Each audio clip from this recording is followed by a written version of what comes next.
Gurdjieff था यूनान में एक अद्भुत आदमी। कुछ वर्षों पहले उसकी मृत्यु हुई। वो एक छोटा सा प्रयोग अपने साधकों को कराता था। उस प्रयोग का नाम था स्टॉप एक्सरसाइज। एक छोटा सा प्रयोग वो अपने साधकों से कहता था, रुक जाओ। हम यहां बैठे हैं, गुरजीएफ अगर अपना प्रयोग कराता तो वो ये कहता था कि जब मैं कहूं स्टॉप, रुक जाओ, तो जो जहां जैसा है वैसा ही रुक जाए। अगर बोलने के लिए मुंह खोला है तो फिर बंद मत करना, मुंह खुला ही रह जाए। अगर चलने के लिए पैर उठाया तो फिर हिलाना मत, पैर वहीं रह जाए, चाहे गिरो चाहे मरो।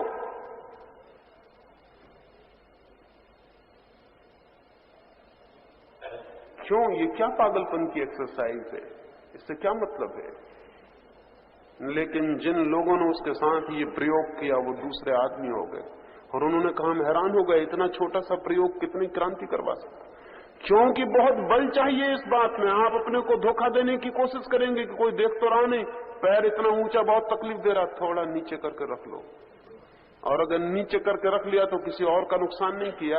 वो जो चक्र आपके भीतर जिसको विकसित करने के लिए वो एक्सरसाइज थी, वो बेमानी चला गया। लेकिन अगर आपने हिम्मत की और आप खड़े रह गए वैसे ही जैसे आप थे, आंख खुली थी तो आंख खुली रह गई, अब पलक झपेगी नहीं। हाथ ऊपर उठा था तो ऊपर रह गया, मुंह खुला था तो मुंह खुला रह गया, एक पैर ऊपर उठा था एक पैर ऊपर उठा रह गया, कमर झुकी थी तो झुकी रह गई। बहुत तकलीफ हो गई लेकिन अब हिलना भी नहीं है। और इस प्रक्रिया में जो खड़ा रह जाएगा वो अपने को आज्ञा दे रहा है, वो अपने संकल्प को बल दे रहा है। एक बार वो तिफलिस में ठहरा हुआ था गुरजीएफ, रूस के एक छोटे गांव में, अपने 30 मित्रों को लेकर उनको साधना के लिए ले गया था। और उसने कहा था कि 30 दिन निरंतर स्टॉप एक्सरसाइज के सिवाय कुछ भी नहीं करना है। जब भी मैं कहूं स्टॉप तब तुम रुक जाना, जो जहां हो। कोई स्नान करता हो तो वहीं ठहर जाएगा, कोई भोजन करता हो तो वहीं ठहर जाएगा, जो कर रहा हो बस वैसे ही ठहर जाना जैसे मूर्ति हो गए। पास ही उस तंबुओं के पास जहां वे ठहरे थे एक नहर बहती थी। नहर सूखी थी, कभी कभी उसमें पानी छोड़ा जाता था। सुबह का वक्त था, सारे 30 लोग आसपास घूमने निकले हुए थे। 3 आदमी उस नहर को पार कर रहे थे। सूखी नहर थी, पानी नहीं था। अचानक गुरजीएफ ने अंदर से चिल्लाया, स्टॉप। वो सारे लोग रुक गए, वो 3 लोग भी रुक गए। किसी ने पानी छोड़ दिया नहर का, पानी जोर से भागा हुआ आया। गुरजीएफ तंबू के भीतर बंद है। उन 3 आदमियों की कमर तक पानी भर गया, गले तक पानी भर गया। जब गले के ऊपर पानी बढ़ने लगा तो एक आदमी छलांग लगा के बाहर निकल गया। उसने कहा, उसे पता नहीं है, वो तो तंबू के भीतर बैठे हुए हैं और हमारी यहां जान जाने के करीब आ गई। वो बाहर निकल गया। उसे पता नहीं कि उसने एक मौका चूक गया, एक मौका, जबकि पूरा शरीर कह रहा था कि हट जाओ बाहर। तब सिर्फ संकल्प कह सकता था कि नहीं हटते हैं, जान दांव पर लगाते हैं लेकिन बदलेंगे नहीं।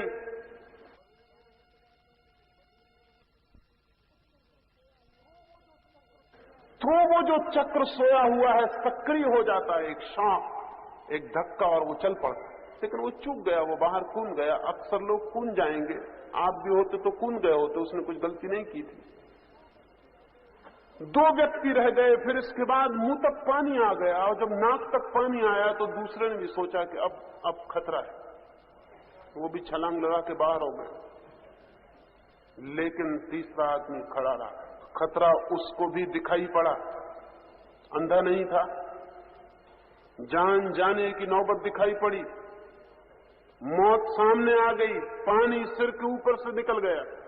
लेकिन उसने कहा कि अब जो भी हो जाए, जो तय किया है तो तय किया है।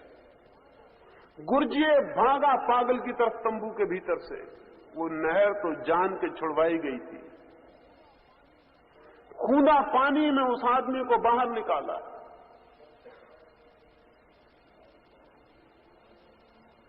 वो आदमी दूसरा आदमी हो गया। गुरजीएफ ने कहा कि एक मौका मिला था, 2 साथी तेरे चूक गए।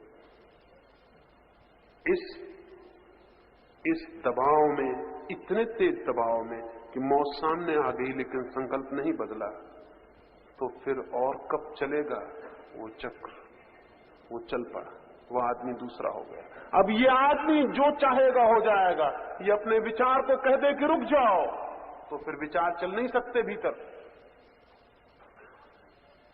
ये आदमी कह दे कि सांस रुक जाओ, तो फिर सांस एक बार आगे नहीं चल सकती। यह आदमी कह दे कि मैं इसी वक्त मरता हूं, तो आप पाएंगे कि वो आदमी मर गया।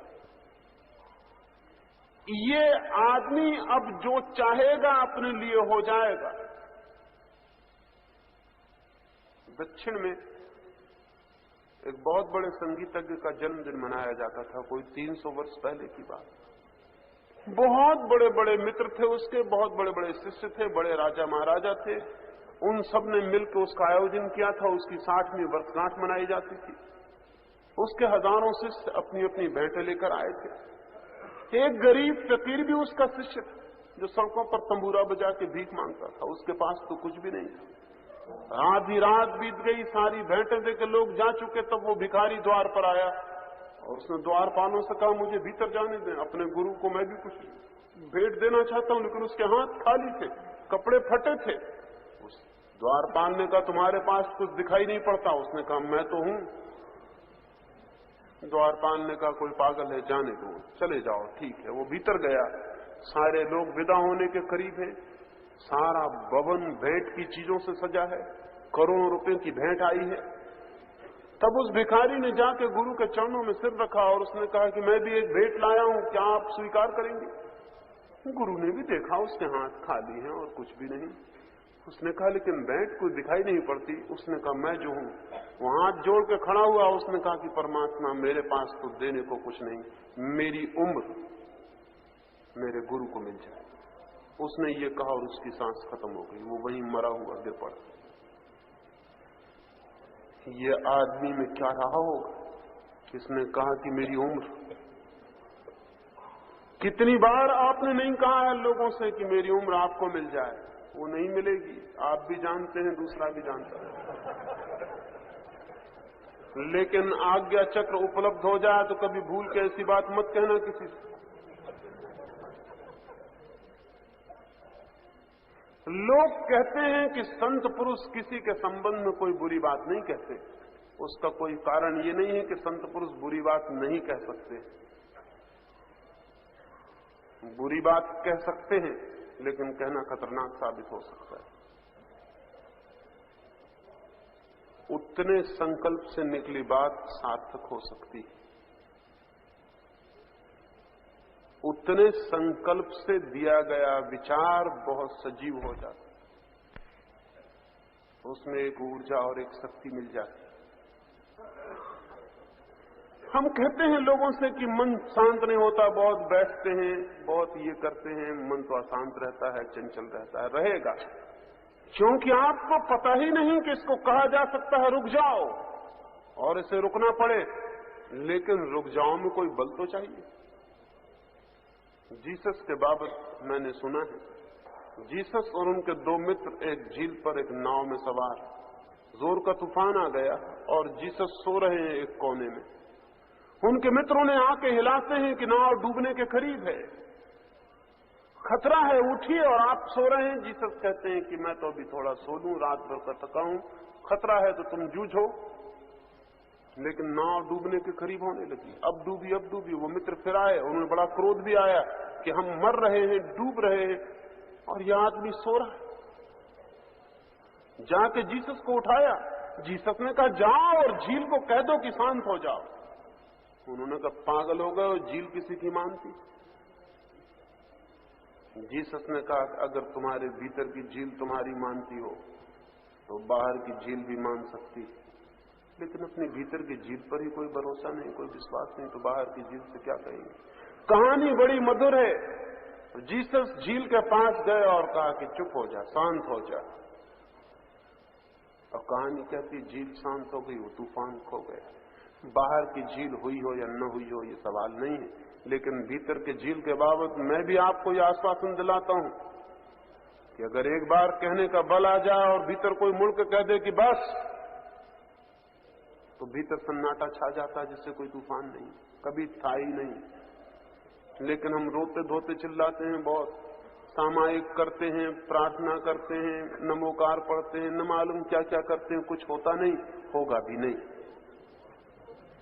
क्योंकि हो सकता है एक चक्र के सक्रिय होने से, विल संकल्प के सक्रिय होने से, वो तो नहीं है, वो नहीं है। फिर हम कहते हैं वो सब थोथा पड़ जाता है, वो कहीं जाता ही नहीं।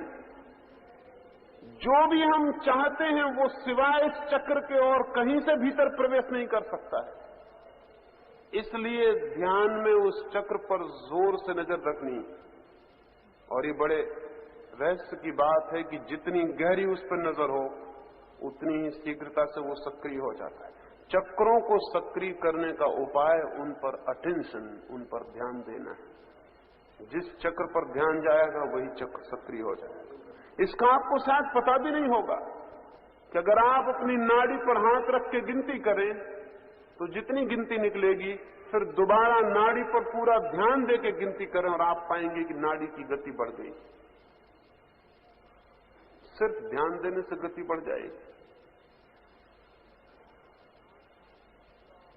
ध्यान नाड़ी पर दिया और गति बढ़ी। आप श्वास पर बैठ के 5 मिनट ध्यान दें और आप पाएंगे कि श्वास गहरी हो गई।